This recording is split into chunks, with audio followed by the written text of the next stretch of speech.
हर हर महादेव। हमारे चैनल पे आप सभी का स्वागत। जितनी भी माताएं एकादशी का व्रत करती, बहुत ध्यान से सुनना आज की कथा हो।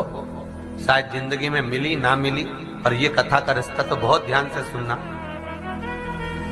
स्कंद पुराण यहाँ तक कहती है कि इस कथा के चरित्र को जो श्रवण कर लेता है उसको 26 एकादशी करना भी नहीं पड़ती। इस एकादशी की केवल ये कथा सुनकर ही वो तर जाता है। बहुत ध्यान से सुनना इसको, कथा को। एकादशी के दिन जब आप जल शंकर को चढ़ाने तो रोज ही जाते हैं। जब एकादशी का दिन रहे और शंकर जी के मंदिर में आप जल समर्पित करें तो 3 बार मुख से स्वधा स्वधा स्वधा या स्वधा स्तोत्र का पाठ, जिसमें 12 श्लोक। 2-4 हैं, पैसा तो आ रहा है पर घर में टिक नहीं रहा। डॉक्टर में, पुलिस में, एक्सीडेंट आदि में, कहीं गलत जगह पर, व्यसन में अगर पैसा जा रहा है, जुए में, मांसाहार, मदिरा पान, या कहीं आया पैसा आने में कमी नहीं, आ रहा है पर टिक नहीं रहा, रुक नहीं रहा।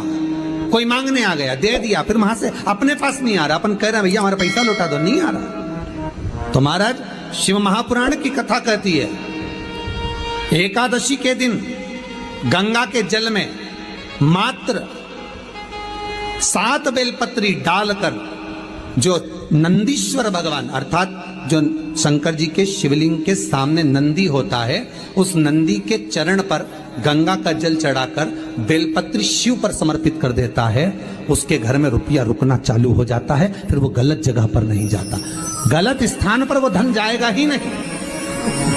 तूने संहार किया, मांग तुझे क्या चाहिए। एकादशी ने भगवान विष्णु से कहा, नाथ प्रभु वर दे दो, मृत्यु लोक में जो मनुष्य मेरा व्रत करेगा, चाहे जलचर, थलचर, वायुचर या सांसारिक मनुष्य, मेरा अगर एकादशी का व्रत करेगा, प्रभु उसके यहाँ धन धान्य वैभव सुख संपदा बढ़ेगी और उस जीवात्मा को नरक नहीं भोगना पड़ेगा, सीधे बैकुंठ का उसको वास मिलेगा। जब जीव आत्मा को लेकर चला जाएगा, यम के दूत जब बंदी बनाकर ले जा रहे होंगे उस जीवात्मा को, जिसके प्राण छूटे होंगे, यम के दूत जब बंदी बनाकर ले जा रहे होंगे, तब मुझे वर दो कि मैं इसका हाथ पकड़कर बेतन्नी से पार उतारकर सारे नरकों से निकालती हुई आपके धाम में लेकर आऊं।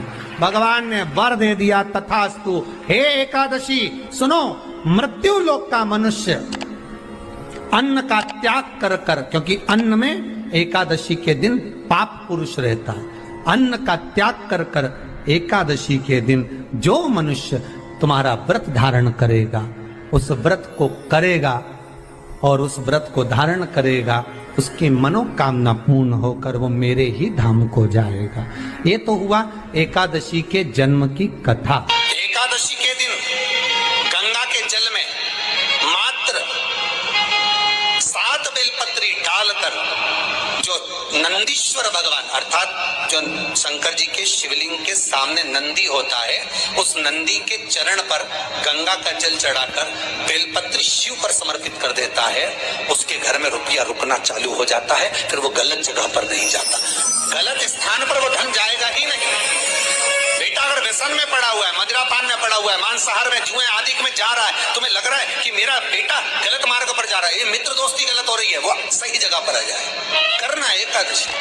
कई लोग इसको धन के लिए भी करते हैं, संपदा के लिए। संपदा के लिए अर्थात जिसका व्यापार नहीं चलता, जिसके घर में पैसा नहीं आता, या नौकरी नहीं लग रही, या सर्विस नहीं लग रही, आप अप्लाई कर रहे हो, जगह जगह जाकर इंटरव्यू भी दे रहे हो और पैसा नहीं आता, तो उसके लिए भी प्रयास किया जाता है। पर उसके लिए यहाँ पर जो धन के लिए करते हैं, उसके लिए विष्णुपदी के लिए करते हैं। मतलब जैसे गंगा के जल में तुलसी के 11 पत्ते डाले जाते हैं और उसको किसी भी नारायण के मंदिर में, राम कृष्ण शिव शंकर नहीं, राम कृष्ण भगवान विष्णु दत्त आदि जितने नारायण के मंदिर है, उस मंदिर में किसी भी पात्र में, एक छोटे से पात्र में उसको भरकर रखी आते हैं महाराज। उससे भी जॉब, सर्विस, नौकरी में सफलता प्राप्त हो जाती है। परंतु वो भी एकादशी को ही होता है। कुछ देर तक पात्र को रखा जाता है, फिर वही पात्र का जल किसी भी वृक्ष के नीचे डाल दिया जाता है, उससे भी नौकरी के लिए फायदा मिलता है। गंगा का जल कोई साधारण नहीं। दशमी, एकादशी और द्वादशी, इन 3 तिथियों पर एक रोटी में थोड़ा सा मीठा रखकर सोमक पितृ का नाम लेकर यदि गाय को खिला दिया जाता है, तो अगर कोई पूर्वज प्रेत योनि में भी पड़ा हुआ होता है, भटक रहा होता है, जिसको पिंड नहीं मिला, जो अचानक मर गया होता है, अधोगति में चले गया होता है, उस जीव की मुक्ति दशमी, एकादशी और द्वादशी, 3 दिन सोमक पितृ का नाम लेकर रोटी में, पूरी में मीठा रखकर अगर गाय को खिला दिया जाता है, ये 3 दिन तक, तो वो पितृ कभी भटकते नहीं है, उनको मुक्ति प्राप्त हो जाती है, मोक्ष में। नहीं, एकादशी है कौन? क्यों इसकी इतनी प्रधानता है? क्यों इसकी पुण्यता है? ऐसा क्या है एकादशी में जो इसकी पुण्यता मानी जाए? कौन है ये जो भगवान नारायण तक एकादशी का व्रत करते हैं? सुभद्रा जी को भगवान जगन्नाथ ने, जगदीश ने एकादशी का व्रत कराया था। बद्रीनारायण भगवान को माता लक्ष्मी ने एकादशी का व्रत कराया था। क्यों? चंद्रायण एकादशी व्रत की माता। एकादशी है कौन? तो कहा जिसको व्रत करने पर भगवान नारायण भी जिसका व्रत करते हो, भगवान माता लक्ष्मी जिसका व्रत करती हो, वो एकादशी है कौन? तो शास्त्र वर्णन करता है महाराज, स्कंद पुराण का सुंदर चातुर्मास खंड के अंतर्गत वर्णन आया है महाराज। एक बार भगवान विष्णु आनंद में विराजमान थे, पद्मावती और माता लक्ष्मी दोनों उनके पास में विराजी हुई थी। भगवान लक्ष्मी और पद्मावती दोनों बैठी है, एक सिर के पास, एक चरण के पास। कुछ समय बाद वहीं पर ब्रह्मदेव का आगमन हुआ और ब्रह्मा जी आगमन पाकर भगवान नारायण पद्मावती से लगकर उठे और उठकर लक्ष्मी की ओर झुके। झुकने पर इन तीनों के समागम से भगवान नारायण के हृदय चित्त से एक कन्या प्रकट हो गई। उस कन्या का नाम एका था। क्या नाम था? एका। अब 10 उसके गुण इतने प्रबल थे, वो 10 गुण उसके बड़े प्रबल थे कि वो एका जिसको निहारती थी उसको संपदावान बना देती थी, जिसको देख लेती थी उसके जीवन में वो आनंद की अनुभूतियां करा देती थी। एका जिस मार्ग से जाती थी उस मार्ग के द्वार खोल देती थी। एका का पुण्य इतना पुण्य प्रखर। पद्मावती और लक्ष्मी ने कहा महाराज ये बेटी आपके द्वारा निर्मित हुई है, इसका कन्यादान करना चाहिए। हमारे यहाँ हिंदू धर्म में रीति है, जिस दिन कन्यादान करा जाता है उस दिन व्रत रखा जाता है। अब आजकल रखते कि नहीं रखते हो मालूम नहीं, और कन्यादान करते समय व्रत रखा जाता है। व्रत रख श्री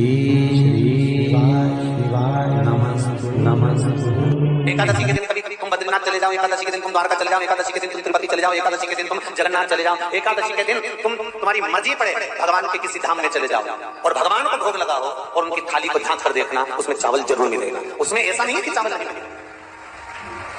बद्रीनारायण में भगवान को चावल का भोग लगा हुआ मिलेगा, द्वारका में चावल का भोग लगा हुआ मिलेगा, आपको जगन्नाथ में चावल का भोग लगा हुआ मिलेगा, तिरुपति में मिलेगा, द्वारकाधीश में मिलेगा, नाथद्वारा में मिलेगा, सांवरिया सेठ में मिलेगा, काकरोली जी में मिलेगा। आप जहां जाओगे वहां पर एकादशी के दिन भगवान को चावल आएगा, क्योंकि भगवान के लिए परहेज नहीं है।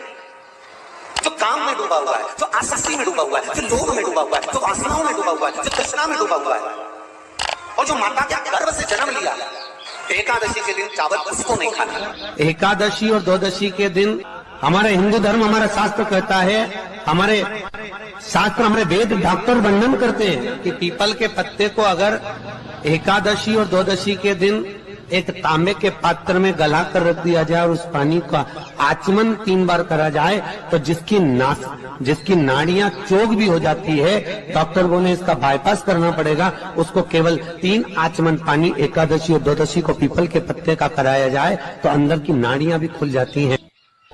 भगवान का एक नाम है अघोर। ब्रह्मा जी को दर्शन दिया, अघोर मतलब सिद्ध नाम। और बहुत ध्यान से सुनना भाई, बहुत प्रयास कर लिया आपने, कामना सिद्ध नहीं हो रही। 1 लोटा जल, एक जल का पात्र लीजिए, उस जल के पात्र को लेकर उसमें थोड़ा सा लाल चंदन डालकर बेलपत्री के वृक्ष के नीचे और देवादिदेव महादेव को चढ़ाना प्रारंभ करें। उसके बाद में 1 लोटा जल स्वच्छ फिर शिव जी को चढ़ाएं। श्री शिवाय नमस्तुभ्यं हम बोलकर आपकी कामना कहकर भगवान शिव पर अघोरेश्वर महादेव का नाम लेकर आप चढ़ाना प्रारंभ करिए। बाबा आपका कार्य 3 महीने के अंदर पूर्ण कर देगा, सफल। बेलपत्र होते हैं, उसकी इसको छेद तो करते नहीं है सुई से, बेलपत्र की डंडी को बांधते जाओ 108 बेलपत्र की माला बनाना और माला बनाकर भगवान शंकर के गले में शंकर के शिवलिंग को जो चढ़ा देता है उसकी मनोकामना भगवान शंकर पूरी कर दे। 108 बेलपत्र की माला बनाकर शंकर भगवान को समर्पित करी जाती है। माता लक्ष्मी ने भगवान विष्णु को पाने के लिए तुलसी की माला बनाकर समर्पित करी थी, जैसे सती ने शिव को पाने के लिए, कामना को पूर्ण करने के लिए। शास्त्र कहता है घर के बुजुर्गों को, घर के बड़ों को, जेठ जेठानी हो, सास ससुर हो, घर में जो तुम्हारी उम्र से बड़ा हो, उसको आज पीला फूल या पीली चने की दाल या पीला वस्त्र, कुछ भी पीली सामग्री आज घर के बड़ों को देना चाहिए। क्यों देना चाहिए? तो शिव महापुराण की कथा कहती है कि जो शुक्ल पक्षी की एकादशी के दिन पीली वस्तु का दान दे देता है, घर के किसी ब्राह्मण को देने नहीं जाना, किसी मंदिर में देने नहीं जाना, आपके ही घर में, आपके ही घर के बड़ों को किसी भी पीली चीज का दान कर सकते।